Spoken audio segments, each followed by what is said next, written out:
Naiwasan nga po mga idol ng Golden State Warriors ang tuloy-tuloy na pagbagsak sa West matapos ang impressive na pagkapanalo laban sa Minnesota Timberwolves kahapon.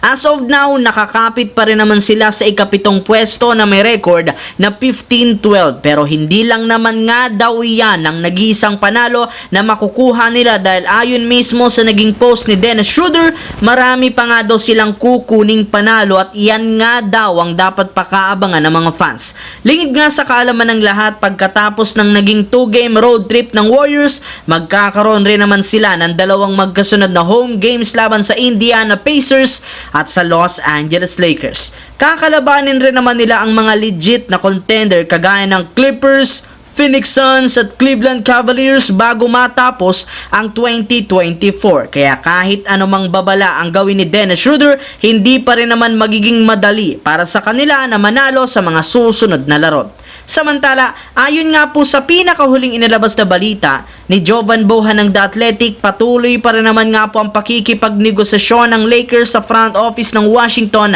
patungkol sa trade ni Jonas Valanciunas. Hanggang ngayon, interesado pa rin naman sila sa serbisyo nito since malaki ang paniniwala ng team na makakatulong ito kay Anthony Davis. Mas naging desidido nga po ang team kay Valanciunas matapos nilang malaman na interesado rin naman ito sa paglalaro sa kanilang team. Ngunit tumatagal lamang ang negosasyon dahil medyo hindi nga po nagkakasundo pagdating sa trade package. Ayon dito, gusto nga pong makuha ng front office ng Washington Wizards si D'Angelo Russell at isang future first round pick bilang kapalit ni Jonas Valanciunas sa trade, which is ayaw nga pong ibigay ngayon ni Rob Pelinka. Simula nga po ng gumanda ang performance ni D'Angelo ay napagpasahan nga po ng management na hindi nila ito iti-trade. Kaya dahil dyan medyo namumroblema nga sila kung sino ang ipapamigay para makuha si Jonas Valanciunas. Sa kabilang banda,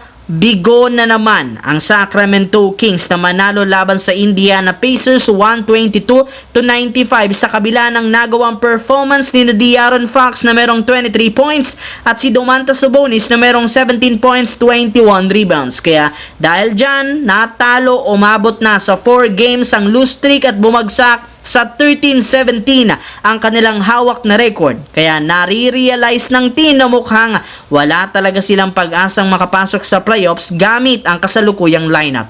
Kita rin naman na maling-mali ang pagkuha nila kay DeMar DeRozan dahil hindi nga nangyari ang in-expect nila sa kanya simula nang makuha ito. In fact, bagamat nag-average si DeRozan ngayon ng 20 points per game, wala rin naman nga itong impact para manalo. Nagiging liability pa nga siya sa opensa at depensa dahil siya ang pinupunteriya ng kalaban. Hindi rin naman ito isang mahusay na defender at 3-point shooter kaya hindi nga ito masyadong nakakagalaw sa tuwing nakatutok sa kanya ang depensa ng kalaban.